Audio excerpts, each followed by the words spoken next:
뉴스브리핑 제작에 도움 주신 분들입니다.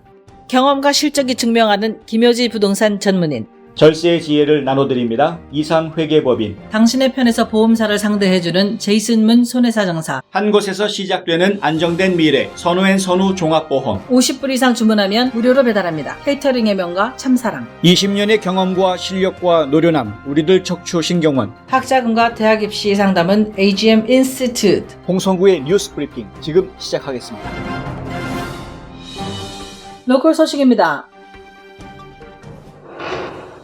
애틀란타 유료길간지 AJC는 조지아주 보건부 통계를 인용해 조지아주의 대표적인 가금류 산업계 종사자 388명이 코로나 바이러스에 양성 반응을 보였고 그중 1명이 사망했다고 어제 보도했습니다. 사망자는 63세의 히스패닉 남성으로 알려졌는데요. 많은 이민자들과 난민들이 양계 산업에서 일하고 있어 이민사회의 코로나19 확산이 우려되는 상황입니다. 신문은 보건당국이 이민사회의 코로나19에 대한 교육이 부족한 데다가 행동 변화에 대한 거부감을 우려하고 있다고 전했는데요. 종교생활의 의존도가 높고 여러 세대에 걸쳐 10명 이상이 함께 사는 대가족이 많아 자가격리할 공간도 부족하다 보니 온 가족이 감염되고 있다는 것입니다. 조지아주는 45,591명이 가금류 산업에 종사하고 있는데요. 매일 3,100만 파운드 이상의 닭과 700만 개의 계란을 생산하고 있습니다. 이는 전국 가금류 산업의 15%에 해당하는 규모입니다.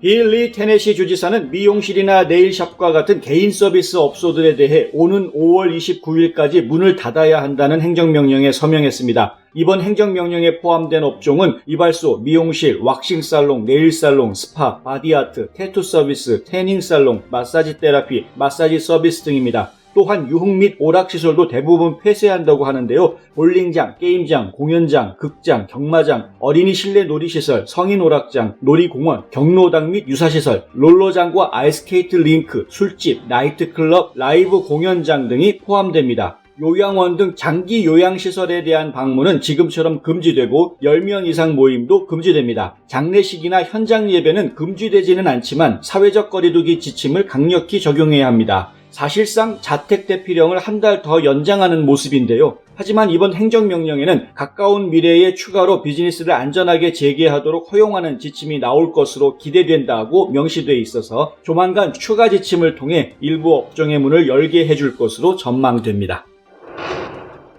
애틀란타 한인사회 중심지인 귀넷 카운티의 공공보건국이 드라이브-스루 검사장을 설치하고 무료로 코로나19 검사를 해주고 있습니다.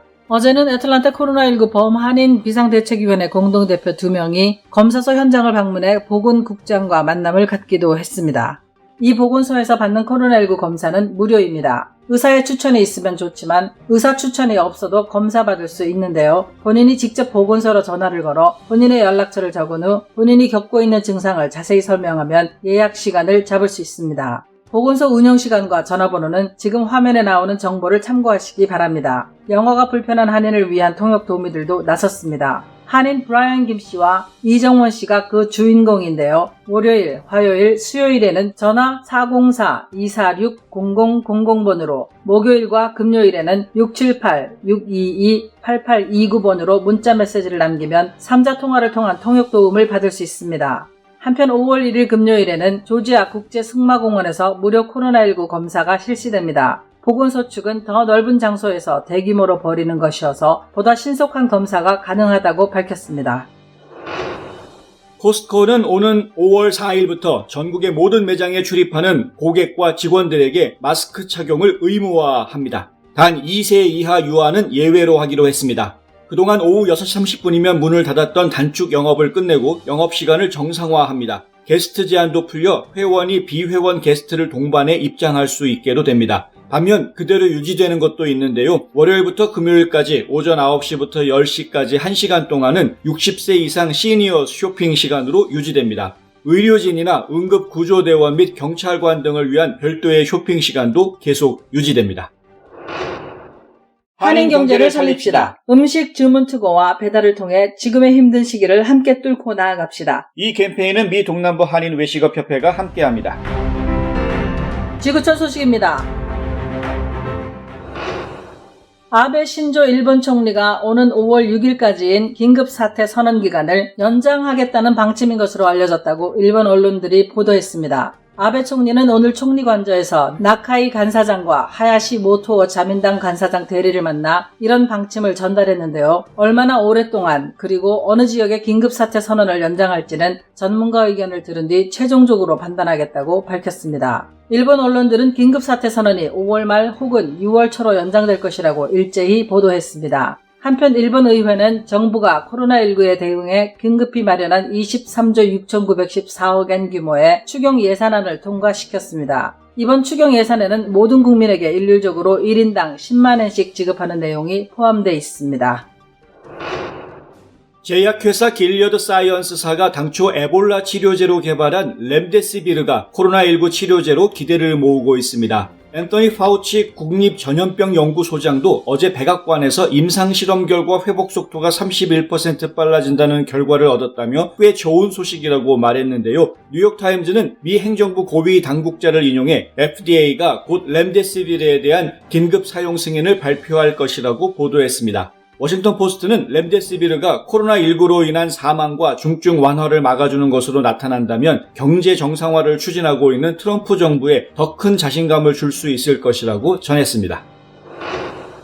78세의 할리우드 배우 해리슨 포드가 비행기 운전 실수로 연방항공청의 조사를 받고 있다고 연예 매체 TMZ가 어제 보도했습니다. 해리슨 포드는 지난 24일 캘리포니아에서 연습 비행을 마치고 활주로에 비행기를 무사히 착륙시킨 뒤 경납고까지 이어지는 유도로로 진입하려 했는데요. 관제 요원이 활주로에 비행기가 있다면서 포드에게 잠시 대기하라고 지시했지만 포드는 대기 명령에도 불구하고 활주로를 가로질러 유도로 진입을 시도했습니다. 놀란 관제 요원은 잠시 대기하라고 했다며 잘 좀 들으라고 포드를 호되게 질책했고 포드는 관제 지시를 정반대로 생각했다며 정말 미안하다고 사과했습니다. 포드는 비행기 사고 단골 배우라는 오명을 쓰고 있기도 한데요. 2017년 2월에는 공항에 착륙하려다 활주로가 아닌 유도로에 내리는 바람에 승객과 승무원 116명을 태운 항공기와 충돌할 뻔했고 2015년에는 엔진 고장에 따른 추락 사고를 냈지만 운 좋게 목숨을 건진 바 있습니다. 한국 소식입니다.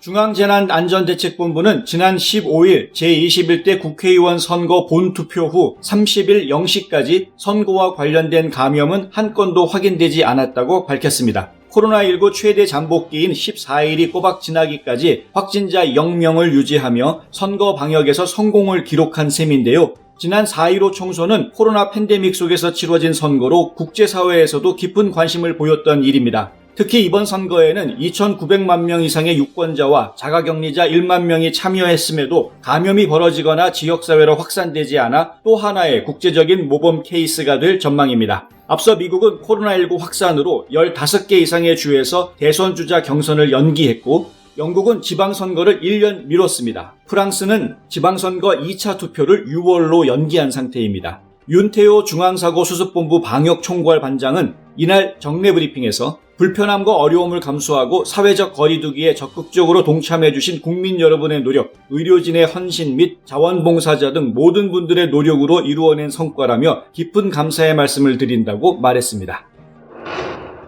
대규모 인명피해가 발생한 이천 물류창고 공사 현장 화재 사망자들에 대한 신원 확인 결과 30일 오전 현재 사망자 38명 중 신원이 확인된 29명 대부분이 전기, 도장, 설비 등의 업체에서 고용한 일용직인 것으로 파악됐다고 연합뉴스가 보도했습니다. 나머지 사망자 9명은 지문 확인이 불가능해 경찰이 국과수에 유전자 검사를 의뢰한 것으로 알려졌습니다. 특히 신원이 확인된 29명 중에는 중국인 1명, 카자흐스탄 2명 등 외국인 남성 3명이 포함돼 유족에게 연락한 것으로 전해졌습니다. 현재 화재 현장 인근 모가 실내 체육관에는 피해 가족 휴게실이 마련돼 가족들이 임시 거처로 사용하고 있습니다.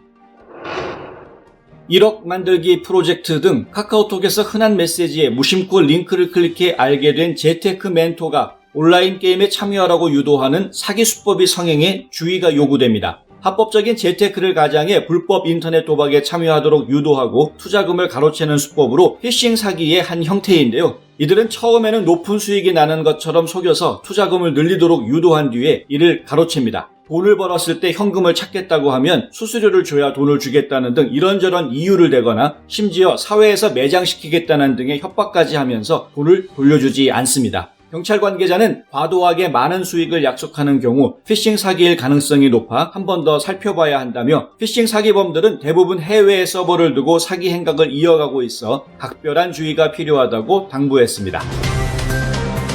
2020년 4월의 마지막 날 전해드린 홍성구의 뉴스 브리핑은 여기까지입니다. 시청해주셔서 감사합니다.